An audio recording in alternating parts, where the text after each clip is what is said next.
Hello दोस्तों। Last class में हमने 11th क्लास के सेट्स का थोड़ा सा रिवीजन देखा था। कुछ वर्ड्स प्रॉब्लम की थी, कुछ union, intersection, symmetric difference, negation, ये सभी चीजें देखी थी।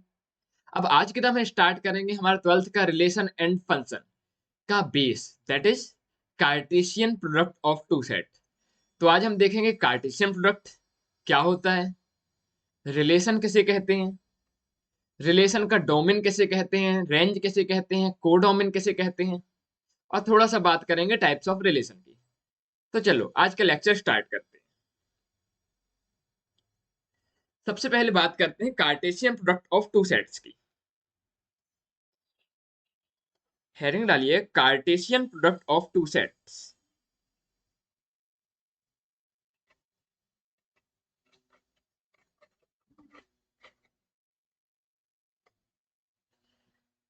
कार्टेशियन प्रोडक्ट किसे कहते हैं? मान लो कोई सेट है ए जिसके अंदर एलिमेंट है कुछ 1 2 3, और कोई सेट है बी जिसके अंदर एलिमेंट है कुछ ए कॉमा बी। तो Cartesian product of two sets से मेरा मतलब है ए क्रॉस बी। ये क्या कहलाएगा? Cartesian product of A and B. ठीक है। और ये लेंगे कैसे? इसमें ए के सभी एलिमेंट्स का बी के साथ पेयर बनाएंगे। जैसे 1 को लिया, 1 का ए के साथ पेयर बनाया, और 1 का बी के साथ पेयर बनाया। देन 2 को लिया, 2a एंड 2b। देन 3 को लिया, 3a और 3b। ठीक है। इसको बोलते हैं Cartesian product of two set. इसमें कुछ ध्यान देने लायक बातें। जो सेट आगे रहेगा, जैसे कि ए क्रॉस बी में ए आगे है, तो हर एलिमेंट में ए का एलिमेंट आगे रहेंगे। जैसे 1 2 3, ये कैसे लिखा है? आगे लिखा है। Cartesian product of two set में जो सेट बाद में रहेगा, जैसे बी, उसके एलिमेंट भी बाद में रहेंगे। जैसे A B A B A B. ठीक है। ये जो पूरा का पूरा 1 ए है, इसको हम बोलेंगे ऑर्डर्ड पेयर। इसको क्या बोलेंगे? Ordered pair. यदि 1 ए एक ऑर्डर्ड पेयर है, तो इसमें 1 बिलोंग टू ए कहलाएगा। मीन्स पहला वाला एलिमेंट पहले वाले सेट का, और बाद वाला एलिमेंट बाद वाले सेट का। ठीक है।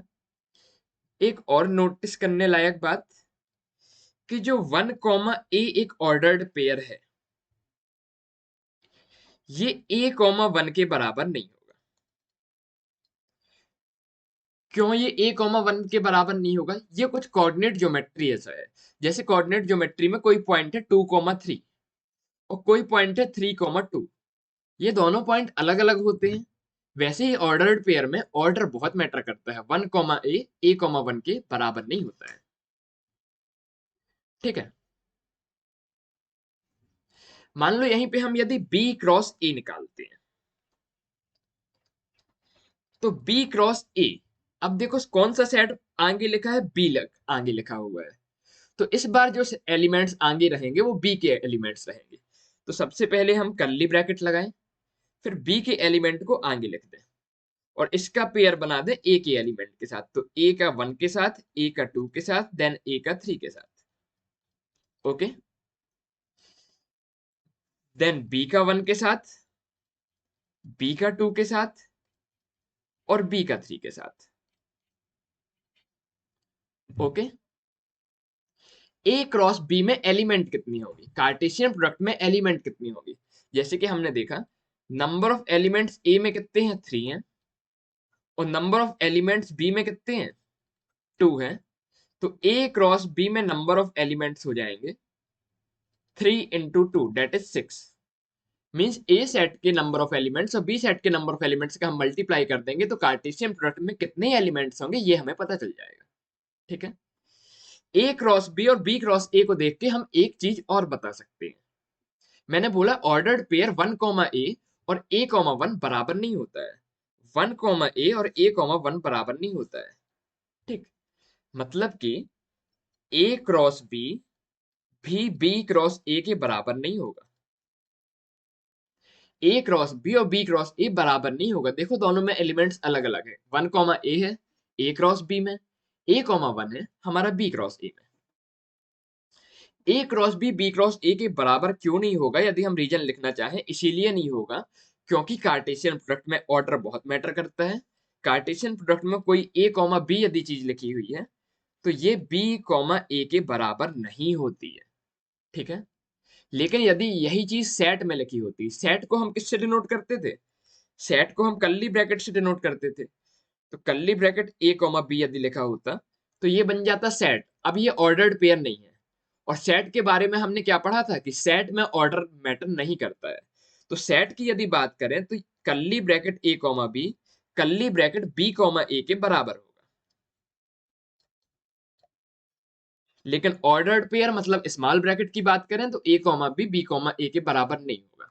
मतलब ब्रैकेट ब्रैकेट का डिफरेंस है। कर्ली ब्रैकेट हमारा डिनोट करता है सेट को, सेट में ऑर्डर मैटर नहीं करता है, इसलिए ए कॉमा बी कॉमा ए के बराबर है।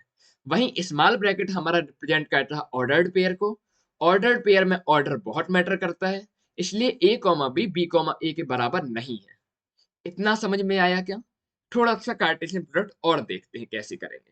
वैसे तो मुझे पता है आप लोग इंटेलिजेंट है, समझ में आ गया होगा। तो चलो एक क्वेश्चन आप लोगों के लिए ही दे देता हूं। मान लो ए लिखा है कुछ 1 कॉमा -1 और मैं आपसे बोल रहा हूं आप मुझे निकाल के बताओ ए क्रॉस ए कितना होगा।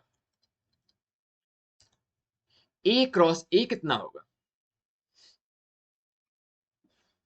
पूरे 10 सेकंड का टाइम है आपके पास।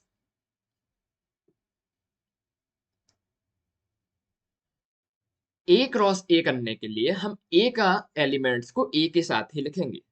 तो पहले हमने ए का एलिमेंट लिया 1 और इसको ए के सभी एलिमेंट के साथ लिख दिया। फिर हमने ए का दूसरा एलिमेंट लिया -1 और इसको ए के सभी एलिमेंट्स के साथ लिख दिया। ऐसे हम ए क्रॉस ए निकाल सकते हैं। आया क्या समझ में? बात करते हैं थोड़ा और आगे। यदि मैं आपसे पूछता हूं ए क्रॉस ए क्या होगा? ए क्रॉस ए का मतलब देखो पहला सेट जो आपको दिया गया है वो है ए और दूसरा सेट ए क्रॉस ए। ये दोनों सेट हैं आपके पास। हम इनका कार्टेशियन प्रोडक्ट कर सकते हैं। कार्टेशियन प्रोडक्ट कैसे करें? पहले ए सेट का एलिमेंट लें हम और उसको ए क्रॉस ए के सभी एलिमेंट्स के साथ लिखते हैं। तो देखो ए सेट का हमने एलिमेंट लिया 1, इसको ए क्रॉस ए के सभी एलिमेंट्स के साथ लिख देते हैं। तो पहले एलिमेंट के साथ लिखा तो कुछ ऐसा आया, दूसरे एलिमेंट के साथ 1 1 -1, तीसरे एलिमेंट के साथ 1 -1 1, चौथे एलिमेंट के साथ 1 -1 -1। ओके, फिर ए का लिया हमने दूसरा एलिमेंट, दूसरा एलिमेंट है -1,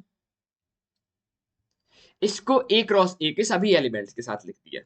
तो ए क्रॉस ए के पहले एलिमेंट के साथ ये आया -1 1 1, फिर -1 1 -1, फिर -1 -1 1 एंड एट लास्ट -1 -1 -1।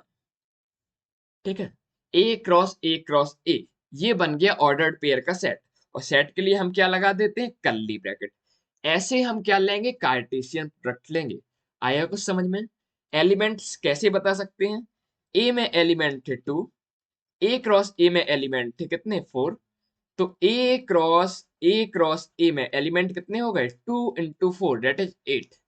काउंट करके देख लीजिए ए क्रॉस ए में एलिमेंट कितने आए हमारे? 8 एलिमेंट्स आए। ओके, अब बात करते हैं कुछ कुछ ऑर्डर्ड पेयर में। ऑर्डर पेयर में मैंने बोला कि ए कॉमा बी जो होता है ये बी कॉमा ए के बराबर नहीं होता है। क्यों? क्योंकि ऑर्डर्ड पेयर में ऑर्डर बहुत मैटर करता है। अब यदि मुझे क्वेश्चन में कुछ ऐसा दिया गया कि मान लो A1 comma B one A2 comma B2 के बराबर है,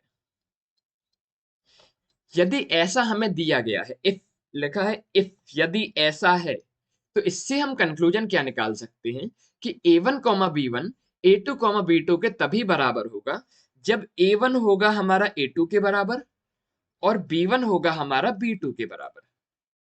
ठीक है, a1 कॉमा b1 यदि a2 कॉमा b2 के बराबर है तो a1 a2 के बराबर होगा और b1 b2 के बराबर होगा। इस छोटी सी चीज में देखो क्वेश्चन बन सकता है। कैसा क्वेश्चन? मान लो दिया गया है आपको 2x² minus 3 comma 1/5 equal to 4 comma 1/y² minus 4। ऐसा दिया गया है, इफ ऐसा लिखा है then find x and y। थोड़ा 30 सेकंड ट्राई करके देखेंगे इसे। ट्राई कीजिए, क्वेश्चन को अप्रोच करने का नहीं बनता है, मैं हूं, बन जाता है, बहुत अच्छी बात है।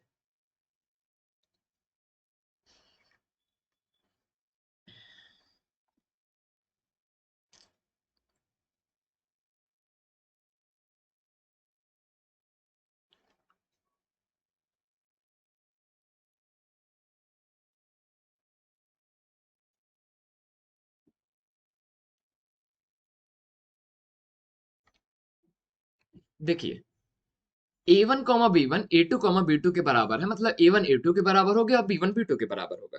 तो यहाँ पर ये चीज, ये ऑर्डर्ड पेयर इस ऑर्डर्ड पेयर के बराबर है, तो हम ये लिख सकते हैं कि 2x² माइनस 3 4 के बराबर होगा और जो 1/5 है हमारा, ये 1/y² माइनस 4 के बराबर होगा।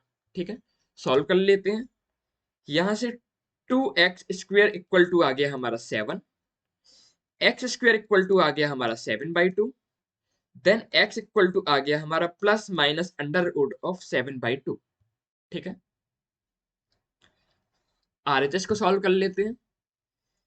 यहां से आ गया y² minus 4 equal to 5, denominator denominator equal कर दिए, या फिर बोला जाए रेसिप्रोकल ले लिया। तो y² इक्वल टू आ गया हमारा 9, तो y इक्वल टू कितना आ गया प्लस माइनस 3। ऐसे हम क्वेश्चंस को अप्रोच कर सकते हैं। ठीक है, बहुत ही इजी क्वेश्चन था। अब एक क्वेश्चन आप ट्राई कीजिएगा। मान लो क्वेश्चन दिया हुआ है x comma y equal to a³ minus 3 times ab² comma 3a² b minus b³। पहली चीज तो हमें ये दी हुई है और दूसरी चीज दी है हमें x/a plus y/b equal to k times a² minus b²। और क्वेश्चन पूछ रहा है हमसे फाइंड k की वैल्यू कितनी होगी। थोड़ा सा अप्रोच करने का ट्राई कीजिए।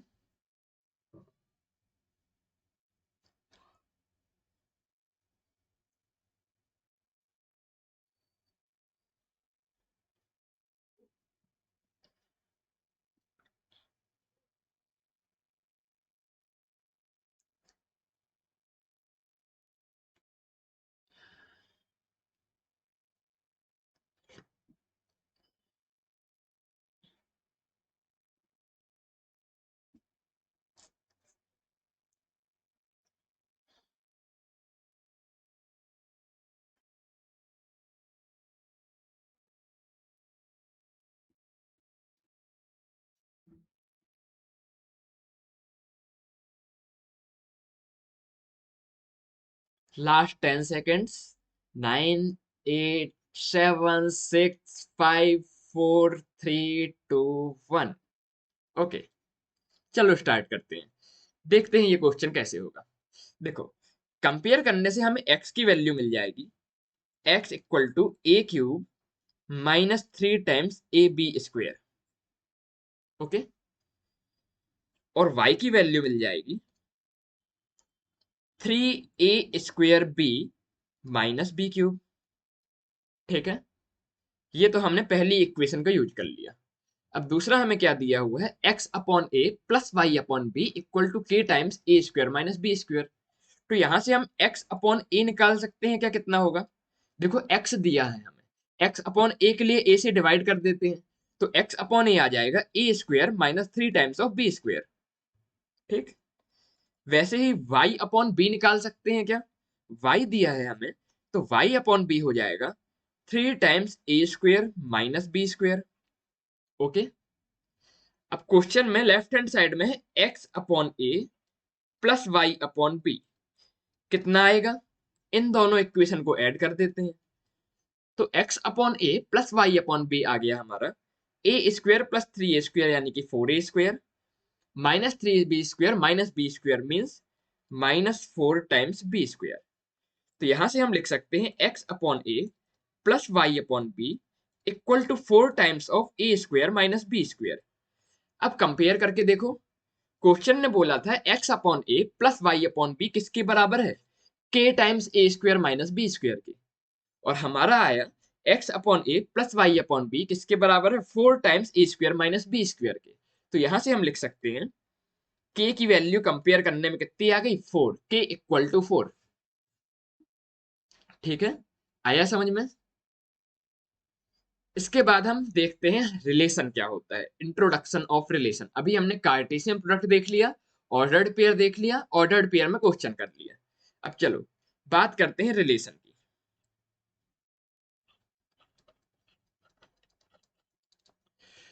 तो सबसे पहले रिलेशन की डेफिनेशन देखते हैं। रिलेशन की डेफिनेशन क्या होगी? रिलेशन जो होता है ये कार्टेशियन प्रोडक्ट का सबसेट होता है। रिलेशन कार्टेशियन प्रोडक्ट का सबसेट होता है। तो इसकी डेफिनेशन लिख लेना। Relation is defined as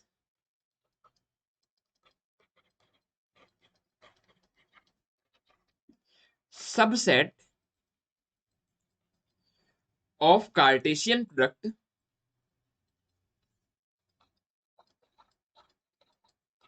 of two sets. दो सेट के कार्टेशियन प्रोडक्ट का सबसेट होता है क्या? रिलेशन। और वो सेट कैसे होने चाहिए? नॉन एम्प्टी होना चाहिए। सेट कैसे होना चाहिए? नॉन एम्प्टी होना चाहिए। ठीक है, मान लो एग्जाम्पल के लिए एक सेट है कोई हमारा ए, जिसके अंदर एलिमेंट है कुछ 1, 2। दूसरा सेट है हमारा कुछ बी, जिसके अंदर एलिमेंट है कुछ a, b। तो इसका कार्टेशियन प्रोडक्ट क्या हो जाएगा बताना जरा। अब तो आपको कार्टेशियन प्रोडक्ट चुटकियों में आने लगा है। तो देखो इसका कार्टेशियन प्रोडक्ट कैसे लिखेंगे? पहले ए के फर्स्ट एलिमेंट को बी के सभी एलिमेंट के साथ, यानी कि 1 को ए के साथ फिर 1 को बी के साथ। देन ए का सेकंड एलिमेंट लेंगे, उसको बी के सभी एलिमेंट के साथ लिख देंगे, मीन्स 2, ए एंड 2, बी। ये क्या आ गया? ए और बी का कार्टेशियन प्रोडक्ट। अब मुझे एक बार ये बताना, ए क्रॉस बी के सबसेट कितनी होंगे?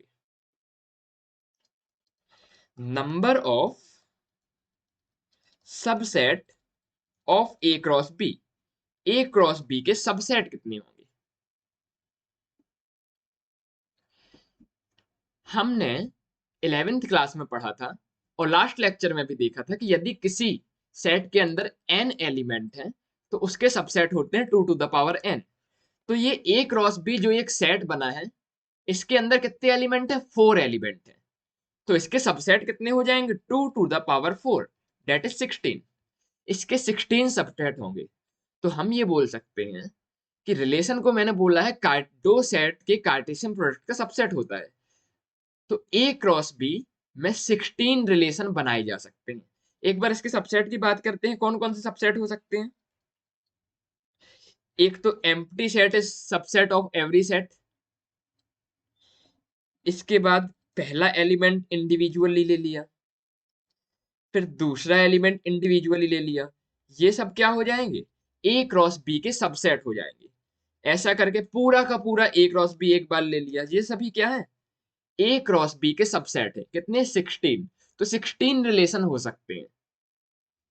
ठीक है, अब यहां पे देखो, यदि मैं एक छोटे से सबसेट, मैंने बताया कोई भी सबसेट रिलेशन हो सकता है। रिलेशन को डिफाइन कैसे किया? Subset of cartesian product of two set से। तो ये जो 1 क्रॉस 1, ए है, ये भी हमारा रिलेशन हो सकता है। तो यहाँ पे यदि ये रिलेशन है तो इसका मतलब क्या है? इसका मतलब है 1, A means one is related to A. इसका मतलब है one is related to A. और मैथमेटिक्स में हम सबको शॉर्ट में लिखते हैं सिंबॉलिकली रिप्रेजेंट करके, तो इस चीज को हम सिंबॉलिकली रिप्रेजेंट कर सकते हैं कुछ ऐसे, वन आर ए। और रीड कैसे करोगे, वन इज रिलेटेड टू ए। ये होता है हमारा रिलेशन। आया समझ में? यदि दो सेट हैं, उनके कार्टेशियन प्रोडक्ट का सबसेट होता है रिलेशन। ठीक है, चलो आगे बात करते हैं। आगे बात करते हैं सेट को, वो रिलेशन को रिप्रेजेंट कैसे करते हैं। Means representation of relation. Relation को रिप्रेजेंट कैसे करते हैं। मान लो कोई सेट है ए, दैट इज 1, 2। कोई सेट है बी, दैट इज 3, 4। इनका कार्टेशियन प्रोडक्ट क्या हो जाएगा, ए क्रॉस बी, दैट इज 1 को 3 के साथ, 1 को 4 के साथ, फिर ए का दूसरा एलिमेंट लिया 2, इसको 3 के साथ लिखा और इसको 4 के साथ लिखा। ये क्या आ गया, ए और बी का कार्टेशियन प्रोडक्ट। अब ये जो होता है कार्टेशियन प्रोडक्ट का सबसेट होता है रिलेशन। तो पूरा का पूरा ए क्रॉस बी भी तो एक रिलेशन ही कहलाया ना। तो मान लो मैं ऐसे रोस्टर फॉर्म में रिप्रेजेंट करता हूँ। रिलेशन को रिप्रेजेंट करने का पहला तरीका, डेट इज रोस्टर फॉर्म। तो यदि जैसा हमने सेट में रिप्रेजेंट करते थे वैसा ही है। यदि मुझे इस रिलेशन को रोस्टर फॉर्म में रिप्रेजेंट करना है, तो जैसे सेट में क्या करते थे, सभी एलिमेंट्स को कॉमा लगा लगा के कर्ली ब्रैकेट के अंदर लिख देते थे, वैसे ही यहां पर होगा।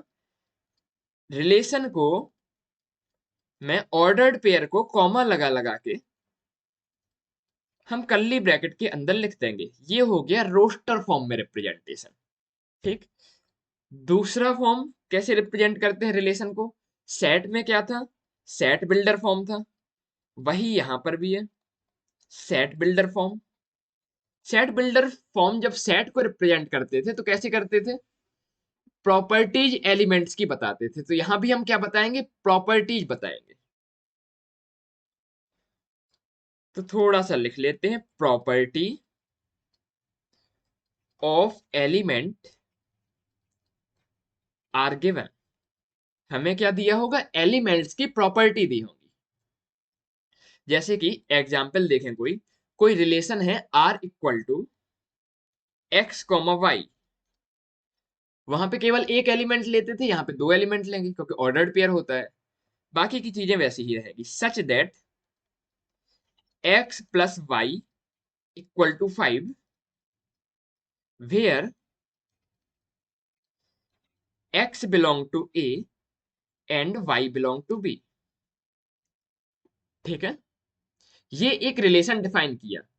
x + y कितना होना चाहिए, 5 होना चाहिए, जहां पर x हो a में और y हो b का।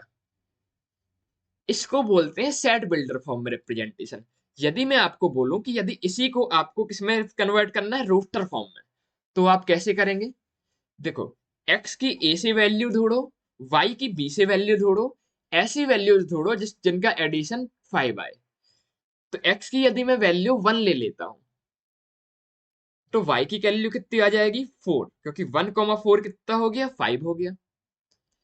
x की यदि मैं 2 वैल्यू ले लेता हूं, तो y की वैल्यू कितनी हो जाएगी, 3, क्योंकि 2 + 3 कितना हो गया, 5 हो गया। तो ऐसे हम सेट बिल्डर फॉर्म से रोस्टर फॉर्म में क्या कर सकते हैं, कन्वर्ट कर सकते हैं। आया क्या समझ में? ये दो तरीके देखे थे हमने जब सेट को रिप्रेजेंट करते थे। रिलेशन में एक और तरीका होता है, देखते हैं। Representation of relation third form. Third, इसको एरो डायग्राम से भी रिप्रेजेंट करते हैं। एरो डायग्राम बोल दो, या फिर इसको ग्राफिकल रिप्रेजेंटेशन भी बोलते हैं,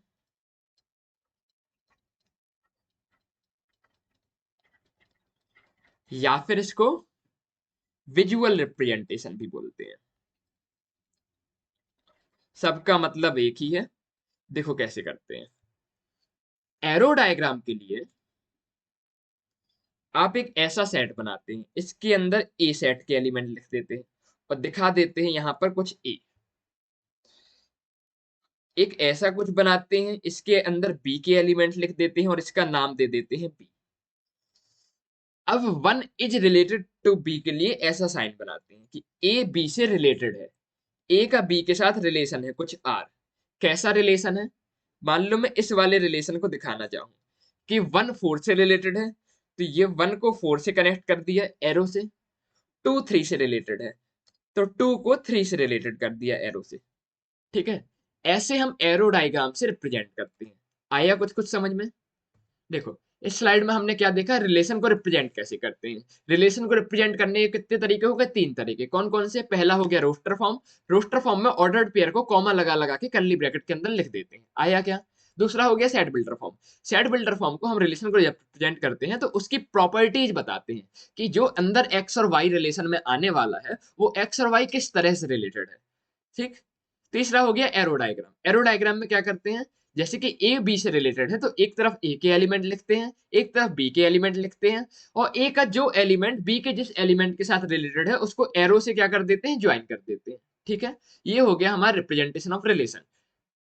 आगे बात करते हैं, आगे बात करते हैं important thing, that is what is domain comma codomain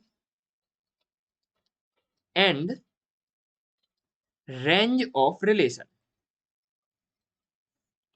domain, codomain और रेंज क्या होता है? ठीक है, इसको एग्जाम्पल समझते हैं। पहले डेफिनेशन बता दूं क्या? चलो ठीक है, पहले डेफिनेशन ले। देखो डोमेन कैसे कहेंगे, ध्यान से समझना। पहले मैं आपको समझ में जो आएगी वो डेफिनेशन बता देता हूं, उसके बाद में बुकिश लैंग्वेज बता दूंगा जो समझ में नहीं आती है। ठीक है, तो देखो डोमेन बोलेंगे हम ऑल रिलेटेड एलिमेंट्स ऑफ ए।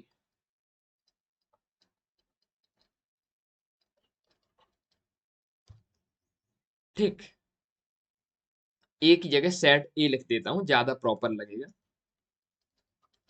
ठीक, फिर बात करते हैं कोडोमेन की। कोडोमेन कहेंगे हम all elements of set B को। सेट बी के सभी एलिमेंट्स क्या कहलाएंगे? कोडोमेन। तीसरी चीज आती है रेंज। रेंज कहेंगे हम all related elements of set B.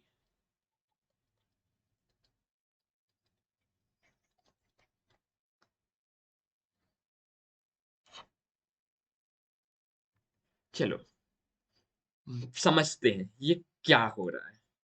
मान लो आपको पास कोई सेट है ए, ठीक है, आपके पास कोई दूसरा सेट है बी। ए में मान लीजिए एलिमेंट है 1 2 3 4, बी के अंदर कुछ एलिमेंट है ए बी सी डी, और ए और बी में रिलेशन कुछ ऐसा है, वन रिलेटेड है ए के साथ, टू रिलेटेड है सी के साथ, थ्री रिलेटेड है बी के साथ, और फोर रिलेटेड है हमारा ए के साथ।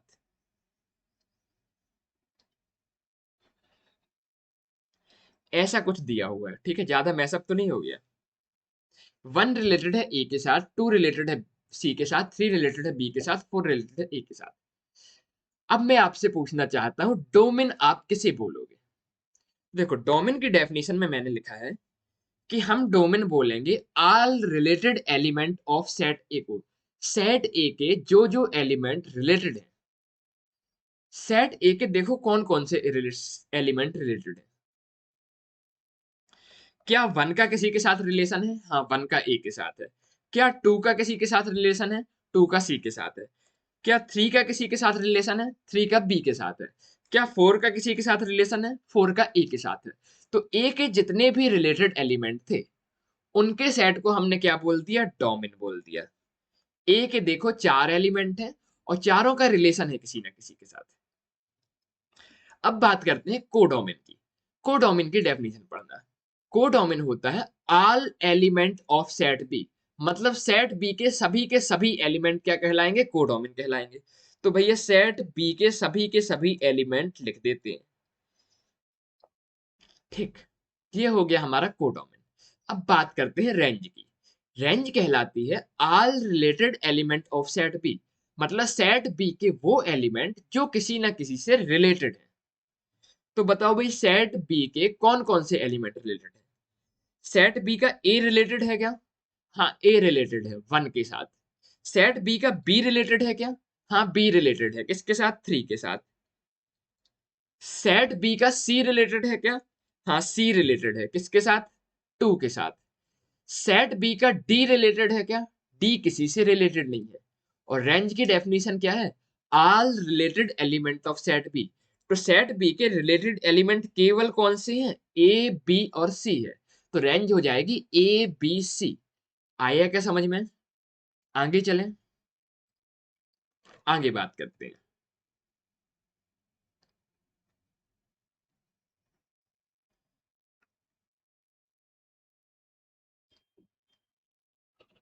Example of relation.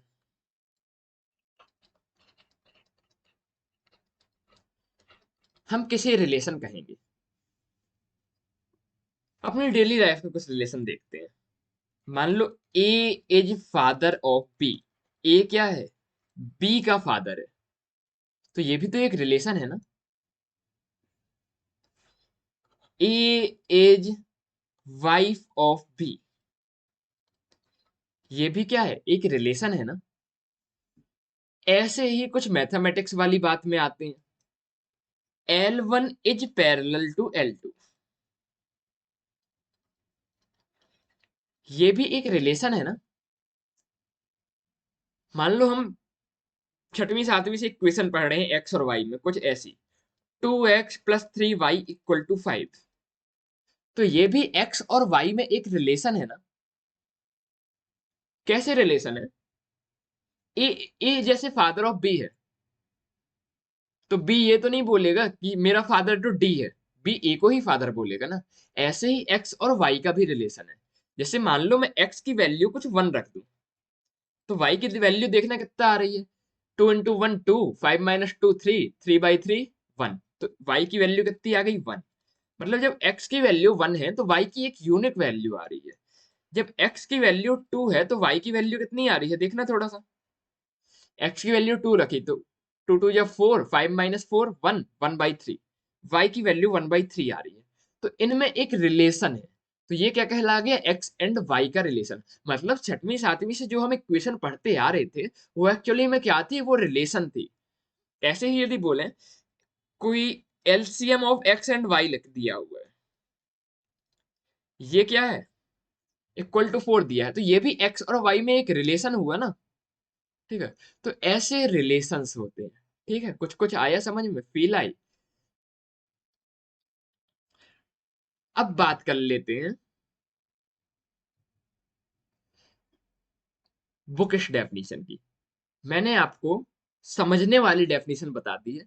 समझने वाली डेफिनेशन मैंने क्या बताई है? सेट ए के जो भी रिलेटेड एलिमेंट है उनको हम बोलेंगे डोमेन। पूरे के पूरे सेट बी को हम बोलेंगे कोडोमेन। और सेट बी के वो एलिमेंट जो सेट ए से रिलेटेड है उनको हम बोलेंगे रेंज। ठीक, ये थी समझने वाली डेफिनेशन। अब बुकिश लैंग्वेज आप एक बार रीड कर लो, आपको समझ में आ जाएगी। The set of all first element, सभी फर्स्ट एलिमेंट का सेट। Of the ordered pair, ordered pair के सभी फर्स्ट एलिमेंट का सेट। In a relation R, from set A to set B, is called domain of the relation. कैस क्या हो रहा है ये सब? नहीं समझ में आ रहा? आगे क्वेश्चन करेंगे तो समझ में आ जाएगा। अभी के लिए याद कर लो। एक होता है ऑर्डर्ड पेयर किसी रिलेशन का। रिलेशन का ऑर्डर्ड पेयर। ऑर्डर्ड पेयर का जो पहला एलिमेंट होगा वो क्या कहलाएगा? डोमेन। ऑर्डर्ड पेयर का पहला एलिमेंट डोमेन कहलाएगा। रेंज की बात करते हैं। The set of all second element in a relation from set A to set B is called range of the relation. एक होगा ऑर्डर्ड पेयर। ऑर्डर्ड पेयर का पहला एलिमेंट को हमने क्या बोल दिया? डोमेन। ऑर्डर्ड पेयर का जो दूसरा एलिमेंट होगा वो कहलाएगा हमारा रेंज। ऑर्डर्ड पेयर का सेकंड एलिमेंट को हम क्या बोलेंगे? रेंज बोलेंगे। आया क्या? The whole set B, B यहां पे ई नहीं है, केवल बी है, ई हटा दो। The whole set B is called codomain of the relation. जो कोडोमेन है, पूरा का पूरा सेट बी को हम क्या बोलेंगे? कोडोमेन बोलेंगे। फिर से बता रहा, डोमेन ऑर्डर्ड पेयर का पहला एलिमेंट, रेंज ऑर्डर्ड पेयर का दूसरा एलिमेंट, डोमेन होगा सेट ए से, रेंज होगा सेट बी से, और पूरा का पूरा सेट बी क्या कहलाएगा? हमारा कोडोमेन कहलाएगा। एक लाइन और लिखी है, जो रेंज होगी ये सबसेट होगा कोडोमेन का। रेंज कोडोमेन का सबसेट होगा, क्यों समझते हैं? वो हमारा एग्जाम्पल कहा गया। देखो रेंज कितना आई थी? रेंज आई थी हमारी ए बी सी, और कोडोमेन क्या था? पूरा का पूरा सेट बी।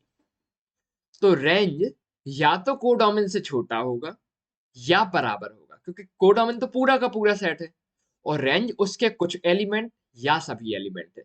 इसीलिए हमने लिखा है रेंज क्या होता है? रेंज सबसेट होता है कोडोमेन का। ठीक है, आया? आगे चलते हैं।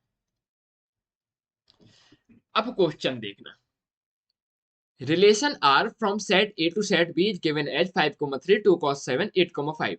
हमसे रेंज पूछी है। ठीक, तो देखो जब हमने कार्टेशियन प्रोडक्ट करना सीखा था दो सेट का ए क्रॉस बी, तो हमने बोला था पहला एलिमेंट ए का होता है और दूसरा एलिमेंट बी का होता है, ऐसा बोला था। तो सेट ए में बोल सकता हूं 5 होगा, 2 होगा और 8 होगा, पहला एलिमेंट। सेट बी में बोल सकता हूं 3 होगा, 7 होगा और 5 होगा। क्या ये सही है?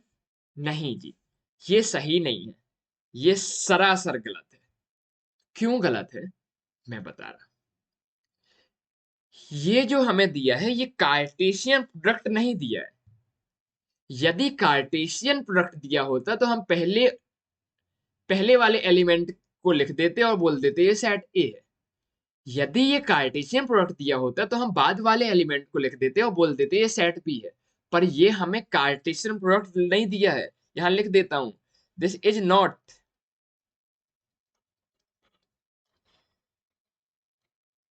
Cartesian product. ये क्या दिया गया है? This is relation. ये हमें कार्टेशियन प्रोडक्ट नहीं दिया है, ये रिलेशन दिया है। और रिलेशन में ऑर्डर्ड पेयर के पहले वाले एलिमेंट को हम बोलते हैं डोमेन। फिर से डेफिनेशन पढ़ना, the set of all first element of ordered pair in a relation R from set A to set B is called domain. मतलब ऑर्डर्ड पेयर के जो भी पहले एलिमेंट हैं ये क्या होते हैं? डोमेन कहलाते हैं। सेट बी के जो दूसरे एलिमेंट होते हैं, रिलेशन के जो दूसरे एलिमेंट होते हैं उसे हम बोलते हैं क्या? रेंज। तो रेंज क्या हो जाएगी? रेंज हो जाएगी 3,7,5। डेफिनेशन पढ़ लेना यदि कोई कंफ्यूजन हो। The set of all the second relation in relation, दूसरे एलिमेंट का सेट, ऑर्डर्ड पेयर के दूसरे एलिमेंट का सेट, इसे क्या बोलते हैं? रेंज।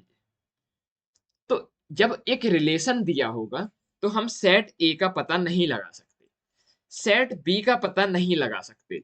हम क्या बता सकते हैं कि डोमेन ये है रिलेशन का और रेंज ये है रिलेशन का। अब भाई डोमेन और सेट ए बराबर नहीं होता है क्या?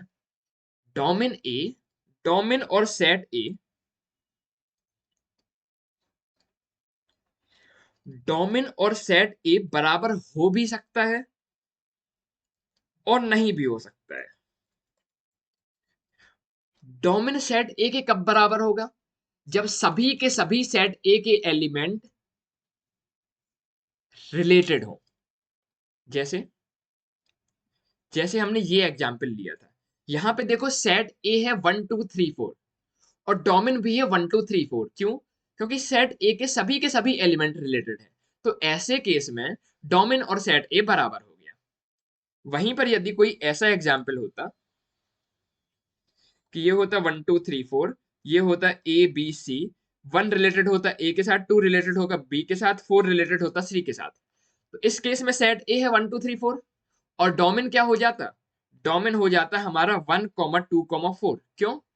क्योंकि देखो पूरा का पूरा सेट ए रिलेटेड नहीं है, तो डोमेन केवल 1 2 4 होगा।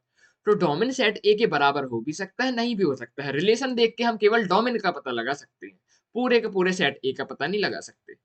ठीक है, आगे चलते हैं। क्या रेंज देख के, रिलेशन देख के हम कोडोमेन का पता लगा सकते हैं? रिलेशन देख के हम कोडोमेन का भी नहीं लगा सकते, क्योंकि रेंज कोडोमेन के बराबर हो भी सकती है और रेंज कोडोमेन के बराबर नहीं भी हो सकती है।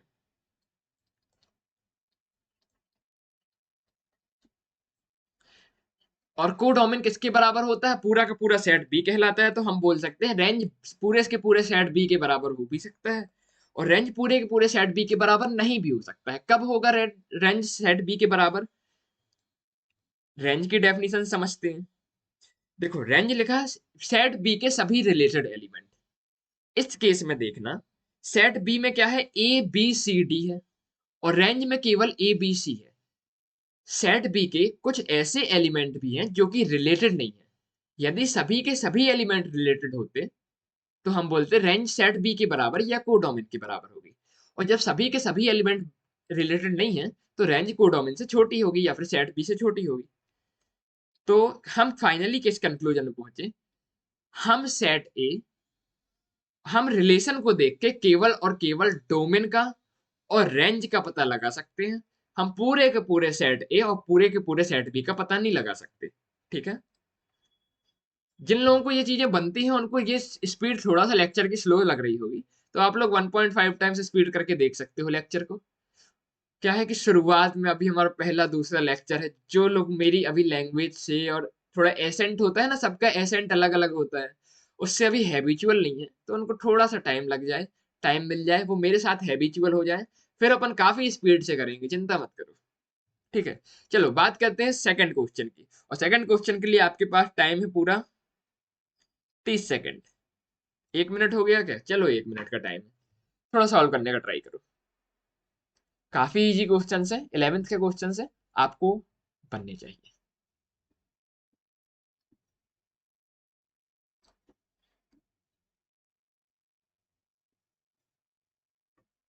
चलो जब तक आप सॉल्व कर रहे हो मैं कुछ कुछ बातें कर लेता हूँ। हमारा चैप्टर 1 है relation and function. Relation and function में एक चीज कहलाती है फंक्शन। वो हमारा लगभग शायद सेकंड क्लास से चालू हो जाएगा, मतलब इसके बाद की क्लास से, और वो लगभग 1 से 1.5 महीने चलेगा। यही सबसे बड़ा चैप्टर है हमारी पूरी मैथ्स का। क्यों? क्योंकि 11th का फंक्शन जो था और 12th का फंक्शन ये था। अब कुछ लड़के 11th पढ़े नहीं होते हैं, या फिर कोचिंग नहीं किए होते हैं, या फिर बर्बाद कर लिए होते हैं, या फिर पढ़ गए होते हैं थोड़ा उल्टी सीधी चीजों में। ठीक, तो 12th का उन्हें कुछ समझ में आता नहीं है, तो हमें 11th का भी पढ़ना होता है, 12th का भी पढ़ना होता है। इसीलिए जो पहला चैप्टर है इसमें काफी ज्यादा समय लगता है। ठीक, तो पहले चैप्टर की लेंथ को देख के हार नहीं मानना कि एक चैप्टर में 2 महीने लग गए, अब मेरे से बाकी चीजें कैसी होगी, मेरे से तो जेडबल हो ही नहीं सकता, कंपटीशन के में लायक हो ही नहीं, पापा आप तो मुझे ट्रैक्टर दिला दो। पहला चैप्टर फंक्शन इसीलिए बड़ा है क्योंकि हमें इसे पढ़ना जरूरी है। इसमें हम 11th का भी पढ़ेंगे, 12th का भी पढ़ेंगे, क्योंकि ये अपने आगे आने वाले हर चैप्टर में मिलेगा। जैसे रिलेशन एंड फंक्शन पहला चैप्टर, इसमें तो है ही। इसके बाद इनवर्स ट्रिग्नोमेट्रिक फंक्शन, उसमें भी मिलेगा। फिर हम वो एप्लीकेशन ऑफ डेरिवेटिव पढ़ेंगे, उसमें भी मिलेगा। डिफरेंशिएशन पढ़ेंगे, उसमें भी मिलेगा। इंटीग्रेशन पढ़ेंगे, उसमें मिलेगा। इनडेफिनेट इंटीग्रेशन में, डेफिनेट इंटीग्रेशन में, एप्लीकेशन ऑफ डेरिवेटिव में, डिफरेंशियल इक्वेशन में, हर चीज में फंक्शन आएगा। इसीलिए हमें फंक्शन को पूरा का पूरा 11 से लेके 12 तक का पढ़ना पड़ेगा, जिससे क्या हो, आप इतनी बड़ी कैलकुलस जिस पूरे के पूरे कैलकुलस में फंक्शन आएगा उसमें आप अटको ना। तो हमारा पहला चैप्टर कुछ ज्यादा टाइम लेगा, उसके बाद तो बाकी फिर 3-3 4-4 क्लास में आराम से हो जाएंगे। ठीक, तो पहले चैप्टर की लेंथ को देख के हार नहीं बांधना, मेरे साथ बना रहना, मैं आपके साथ बना रहूंगा। उम्मीद है आपने इस क्वेश्चन को सॉल्व कर लिया होगा। अब मैं स्टार्ट करता हूँ। जिनका आंसर आ गया बहुत अच्छी बात है, जिनका नहीं आया देखो। माना ए दिया है हमें कुछ 4 5 7, बी दिया है कुछ 2 4 6। माना क्या दिया ही है, एक रिलेशन दिया है फ्रॉम 8 ए टू बी होगा यहाँ। A relation from A to B is defined as X comma Y such that X is less than Y, then the difference between the sum of element of domain and range. तो main चीज हमें क्या निकालना है, range और domain निकालना है। तो पहली चीज तो इस रिलेशन को हम किस में कन्वर्ट कर लें, रोस्टर फॉर्म में कन्वर्ट कर लें। तो रोस्टर फॉर्म के लिए पहले हम कर्ली ब्रैकेट लगाते हैं। देखो एक्स लेना है ए से और वाई लेना है बी से, ऐसा लो कि एक्स हमेशा वाई से छोटा रहे। तो देखो एक्स ले लेता हूं मैं ए से 4, तो वाई ले सकता हूं बी से मैं 6, ठीक है। एक्स ले लेता हूं मैं 5, तो वाई ले सकता हूं मैं 6 बी से। देखो अब ये रिलेशन सेटिस्फाई कर रहा है, 4 6 से छोटा है, 5 भी 6 से छोटा है, ठीक। तो ये तो आ गया हमारा रिलेशन। अब रिलेशन का पहला एलिमेंट का सेट क्या कहलाता है, डोमेन कहलाता है। ऑर्डर्ड पेयर का फर्स्ट एलिमेंट यानी कि 4,5 क्या हमें मिल गया, डोमेन। रिलेशन का जो वो रिलेशन के ऑर्डर्ड पेयर का सेकंड जो एलिमेंट होता है वो क्या कहलाता है, रेंज कहलाता है। तो रेंज हमें मिल गया 6। अब क्वेश्चन बोल रहा है सम ऑफ एलिमेंट ऑफ डोमेन, तो सम ऑफ एलिमेंट ऑफ डोमेन कितना मिल गया, 9। और सम ऑफ एलिमेंट ऑफ रेंज ये कितना मिल गया, 6। अब क्वेश्चन पूछ रहा है ये डोमेन के सम का और रेंज के सम का डिफरेंस। तो डिफरेंस देखो कितना आएगा। अब यहाँ पे लोग बहुत कंफ्यूज होते हैं, डोमेन से रेंज को माइनस करें, रेंज से डोमेन को माइनस करें, पहले वाले से दूसरे वाले को माइनस करें, दूसरे वाले से पहले वाले को माइनस करें। तो जब भी डिफरेंस पूछा जाता है ना, मान लो मैं पूछता हूँ आप में और आपके भाई में कितना डिफरेंस है, तो आप बोलोगे 2 साल। आप ये नहीं बोलोगे +2 या -2। मतलब हमेशा बड़े वाले से छोटे वाले को डिफरेंस करके लिख देते हैं। तो यहाँ भी बड़े वाले छोटे वाले को माइनस कर देते हैं, 9 - 6 कितना आ गया, 3। आया क्या समझ में। ऐसे हम अपने क्वेश्चंस को अप्रोच कर सकते हैं, ठीक है। कुछ और क्वेश्चन देखते हैं। मान लो एक रिलेशन कुछ डिफाइन है ऐसे, रिलेशन है इंटेजर से इंटेजर में, ठीक। रिलेशन डिफाइन है इंटेजर से इंटेजर में। कैसा है relation, a comma B such that a² + 3b² = 28। a comma B belong to z। ये कुछ रिलेशन डिफाइन है और मेरा आपसे क्वेश्चन है find domain and range. Domain find करो और रेंज फाइंड करो। चलिए आपके पास पूरा कितना टाइम है, 1 मिनट का टाइम है, थोड़ा सॉल्व करने का ट्राई कीजिए।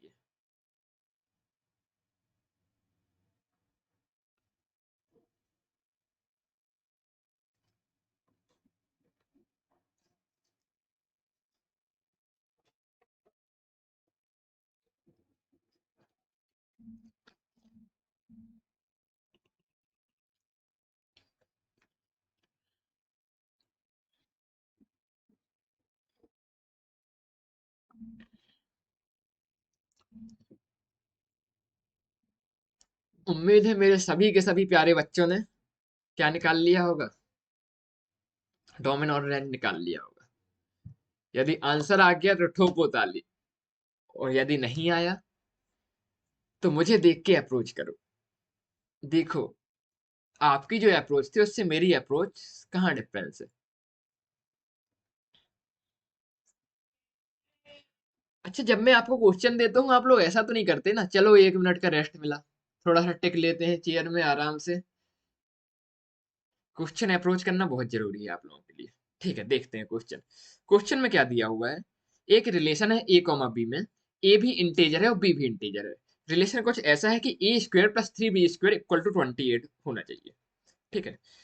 तो रिलेशन आना चाहिए a² + 3b² = 28। अब a कॉमा b क्या है, इंटीजर है, तो इंटीजर रख रख के हम देख लेते हैं। तो मान लो पहला मैं ले लेता हूँ a = 1।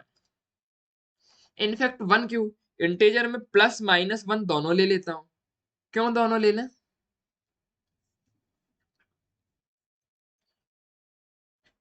क्योंकि चाहे +1 लो चाहे -1 लो आंसर तो डिफरेंस पड़ेगा नहीं। क्योंकि स्क्वायर लगा हुआ है। तो देखो ए की वैल्यू यदि मैं प्लस माइनस वन रखता हूँ तो बी की वैल्यू देखो कितनी आ रही है। ए की वैल्यू वन रख दी तो 28 - 1 यानी कि 27 9। बी स्क्वायर इक्वल टू 9, तो बी इक्वल टू कितना आ गया, +-3। उम्मीद है इतनी कैलकुलेशन आप माइंड में कर सकते हैं, आप 12th में आ चुके हैं। कुछ और लेके देखता हूँ, यदि ए इक्वल टू मैंने लिया +-2, तो बी इक्वल टू कितना आ रहा है, चेक करना थोड़ा। 2 × 2 = 4, 24, 28 - 4 मीन्स 24। 24/3 यानी कि 8। B square equal to 8। B square equal to 8 आया तो बी इंटेजर तो नहीं आ रहा, मतलब नॉट इंटेजर। ठीक है, ए इक्वल टू +-3 लेके देखते हैं। A equal to +-3 means A square equal to 9, तो 3b स्क्वायर इक्वल टू हो गया 28 - 9 यानी कि 19। यानी कि B square equal to 19/3 means integer तो नहीं आ रहा, इस केस में भी इंटेजर नहीं मिला, तो ये भी हमारा हो जाएगा कैंसिल। ठीक है, ए इक्वल टू +-4 लेके देखते हैं। 4 × 4 = 16। 28 - 16 कितना हुआ, 12। 12/3 कितना हुआ, 4। तो बी की वैल्यू आ गई +-2, इस बार इंटेजर आ गई। और कुछ देखते हैं। ए की वैल्यू मान लो ले ली मैंने +-5। देखो बी कितना आ रहा है, 5 × 5 = 25। 28 - 25 कितना आया, 3। 3/3 1। B square equal to 1, then B equal to +-1, इस बार भी इंटीजर आ गया। ठीक है, अब ए स्क्वायर इक्वल टू 6 लेते हैं, तो ए स्क्वायर वो ए इक्वल टू 6, तो ए स्क्वायर कितना हुआ, 36। 3b स्क्वायर इक्वल टू हो गया नेगेटिव, तो अब इंटीजर नहीं मिलेगा। मतलब इसके ऊपर जो भी वैल्यूज रखेंगे, हम ए की वैल्यू 6 ले लें, 7 ले लें, अब भी इंटीजर नहीं मिलने वाला। क्यों, क्योंकि 3b स्क्वायर में नेगेटिव आने लगा। ठीक, समझ में नहीं आया, रख के देखो। ए की वैल्यू 6 रखो, 6 × 6 = 36 हो गया। 28 - 36 कितना हुआ, -12। अब 3b² इक्वल टू -12 हो सकता है क्या, नहीं हो सकता। ठीक है, जहां समझ में नहीं आया वहां खुद पेन चला के आपको देखना पड़ता है, तब जाके समझ में आता है। ठीक है, चलो, तो अब हमें क्या मिल गए, एलिमेंट्स मिल गए जो इस रिलेशन को सेटिस्फाई कर रहे हैं। तो क्या अब हम रिलेशन लिख सकते हैं, बिल्कुल लिख सकते हैं। इसका डोमेन क्या हो गया, डोमेन देखो, ए की वैल्यू 1 रखने में आ रहा है इंटीजर, ए की वैल्यू -1 रखने में आ रहा है, और किस में आ रहा है, ए की वैल्यू 4 रखने में आ रहा है, -4 रखने में आ रहा है, ए की वैल्यू 5 रखने में आ रहा है, -5 रखने में आ रहा है। तो ए के इतने एलिमेंट हैं जो कि रिलेशन को सेटिस्फाई कर रहे हैं। रेंज की बात करते हैं, इन चीजों को रखने में क्या आ रहा है, जब ए रखा तो बी आया +3 -3, बी आया +2 -2, बी आया +1 -1। ठीक, तो ये आ गई हमारी रेंज। ऐसे हम डोमेन और रेंज को क्या कर सकते हैं, कैलकुलेट कर सकते हैं। आया क्या समझ में, एक बार अच्छी से देखना, फिर आगे चलते हैं। अब हमारा स्टार्ट होता है next topic, that is types of relation. Types of relation में जैसे हमने last year types of set पढ़ी थी, उसमें पहला सेट कौन सा था हमारा, एम्प्टी सेट, या फिर उसे वॉइड सेट भी बोलते थे, या फिर नल सेट भी बोलते थे। वैसे ही हमारा पहला रिलेशन है एम्प्टी रिलेशन या वॉइड रिलेशन, या फिर इसे और क्या बोलते हैं, नल रिलेशन भी बोलते हैं। ठीक है, डेफिनेशन रीड करना। Let A B a set, A कोई सेट है, then phi subset of A cross A. Empty sets हर सेट का सबसेट होता है, तो ए क्रॉस ए का सबसेट फाई भी तो होगा। देखो हमने कहीं पे शायद लिखा था,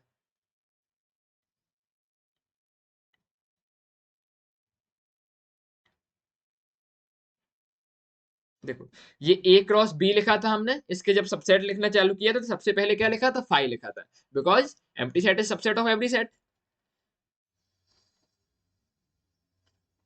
हाँ, तो let A B a set, then phi subset of A cross is, so it is a relation. अब सबसेट रिलेशन की डेफिनेशन क्या थी, ए क्रॉस ए के सबसेट को हमने रिलेशन बोला था, तो भाई फाई भी तो सबसेट होता है, तो फाई भी क्या कहला, रिलेशन कहलाया।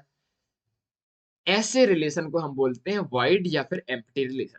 एग्जाम्पल के लिए, मान लो मैं बोलता हूं कुछ ए है हमारा 1,3,5 और बी है हमारा कुछ 2,4,6। एक रिलेशन मैंने डिफाइन किया ए से बी में such that R equal to A comma B such that a minus b is even where a belong to a comma b belong to b। अब a सेट है पता है आपको, b सेट है आपको पता है आपको, एक रिलेशन बता दिया a माइनस बी इवन आना चाहिए जिसमें स्मॉल ए सेट से हो स्मॉल बी सेट से हो। देखो कोई एलिमेंट आ रहा है क्या? नहीं आ रहा है।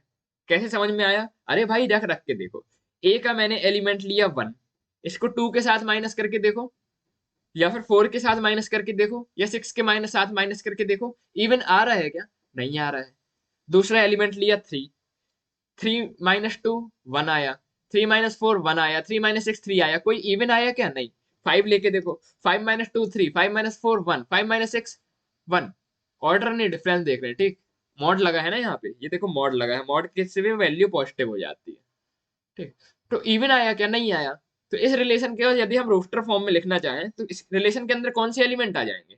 इस रिलेशन के अंदर एलिमेंट आएगा केवल केवल 5, ठीक है। तो ऐसे रिलेशन जिसमें कोई भी एलिमेंट नहीं आए, कोई ऑर्डर्ड पेयर नहीं है, इसको हम क्या बोलते हैं? नल रिलेशन। आया है क्या समझ में? अब जो मोस्ट इंपॉर्टेंट बात आती है वो ये आती है कि कितने नल रिलेशन हो सकते हैं, कितने नल रिलेशन हो सकते हैं। देखो रिलेशन क्या होता है? रिलेशन होता है ए क्रॉस ए के कार्टेशियन प्रोडक्ट का सबसेट। तो जब आप सबसेट लिखते हो तो फाइव को कितनी बार लिखते हो? एक ही बार लिखते हो ना। नल रिलेशन कितने हो गए? एक। तो नंबर ऑफ नल रिलेशन आप बोल सकते हो कितना हो गया? 1 हो गया।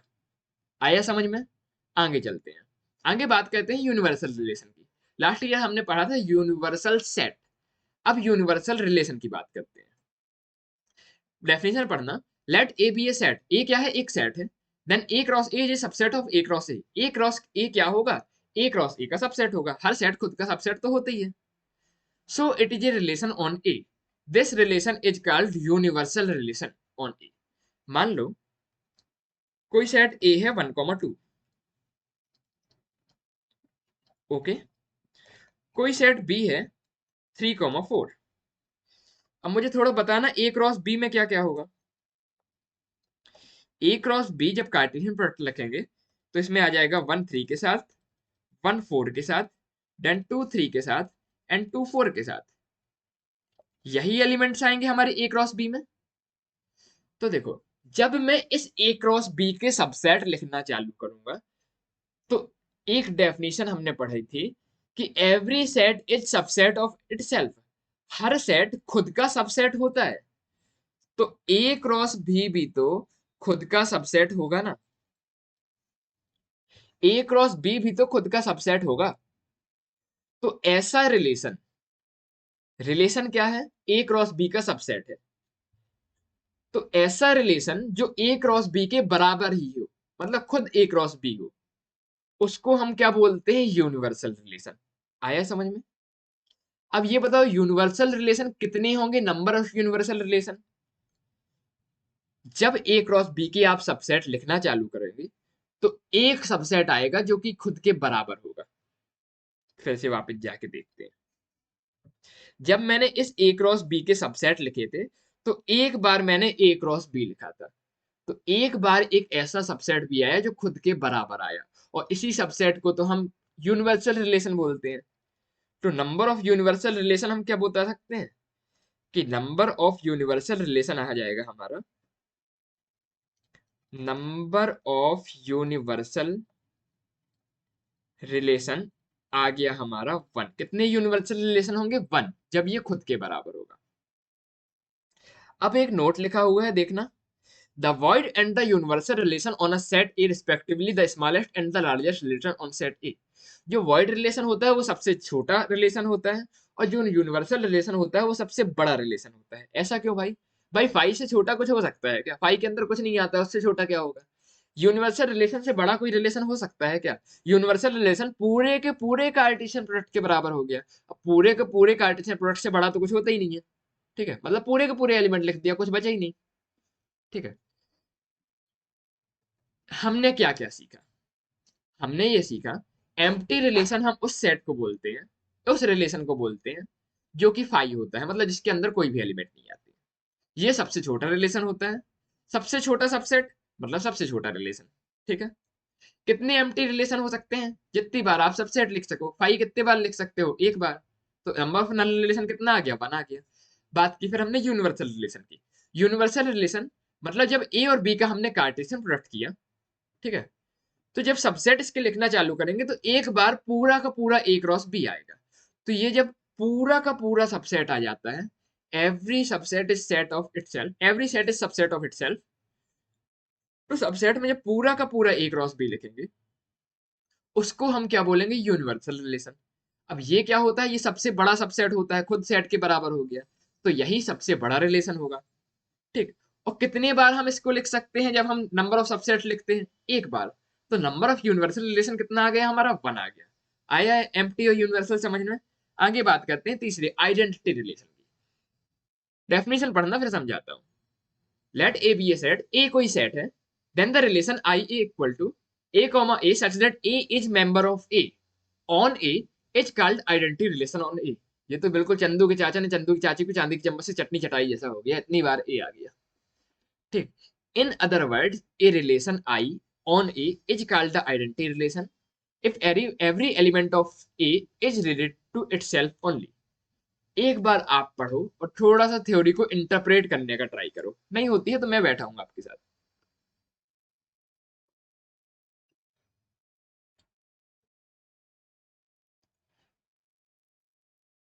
देखो शुद्ध भाषा में ये क्या बोल रहा है, जिस भी रिलेशन में ए कॉमा ए आता है, वो क्या होता है? Identity relation. लेकिन एक चीज और लिखी हुई है, a relation I on A is called identity relation if every element of A, if every element of A, A का प्रत्येक element is related to itself, A का हर एलिमेंट खुद से रिलेटेड होना चाहिए। और सबसे बड़ी बात जो लिखी है वो लिखी है ओनली, मतलब ए का एलिमेंट खुद से रिलेटेड होना चाहिए, लेकिन इसके अलावा और कुछ नहीं होना चाहिए, केवल इतना होना चाहिए कि ए का एलिमेंट खुद से रिलेटेड हो। एग्जाम्पल समझते हैं। एग्जाम्पल से मान लो ए है हमारा कोई सेट 1, 2, 3। ठीक। अब कोई मैं आपको रिलेशन R1 डिफाइन करता हूं। R1 है 1, 1, 2, 2। दूसरा रिलेशन डिफाइन करता हूं, R2 है हमारा 1, 1, 2, 2, 3, 3। तीसरा रिलेशन डिफाइन करता हूं, R3 है 11, 22, 33, 13। अब इसमें से ये बताओ कौन सा आइडेंटिटी होगा, कौन सा नहीं होगा। पहले बात करते हैं R1 की। डेफिनेशन में है एवरी एलिमेंट, ए का प्रत्येक एलिमेंट खुद से रिलेटेड होना चाहिए। तो देखो ए का 1 खुद से रिलेटेड है, ए का 2 खुद से रिलेटेड है, क्या ए का 3 खुद से रिलेटेड है? नहीं है। तो ये हमारा आइडेंटिटी रिलेशन नहीं हुआ, क्योंकि डेफिनेशन में है प्रत्येक एलिमेंट खुद से रिलेटेड होना चाहिए। रिलेशन 2 की बात करते हैं। डेफिनेशन है every element of A is related to itself only. तो 1, 1 से रिलेटेड है? हाँ है। 2, 2 से रिलेटेड है? हाँ है। 3, 3 से रिलेटेड है? हाँ है। क्या ए का प्रत्येक एलिमेंट खुद से रिलेटेड है? हाँ है। तो रिलेशन 2 क्या हो गया हमारा? आइडेंटिटी रिलेशन हो गया। बात करते हैं रिलेशन 3 की। क्या 1, 1 से रिलेटेड है? हाँ है। क्या 2, 2 से रिलेटेड है? हाँ है।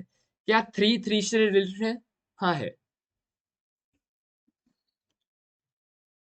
यहाँ पे एक एक्स्ट्रा 1, 3 है, इसके होने से कुछ फर्क पड़ेगा क्या?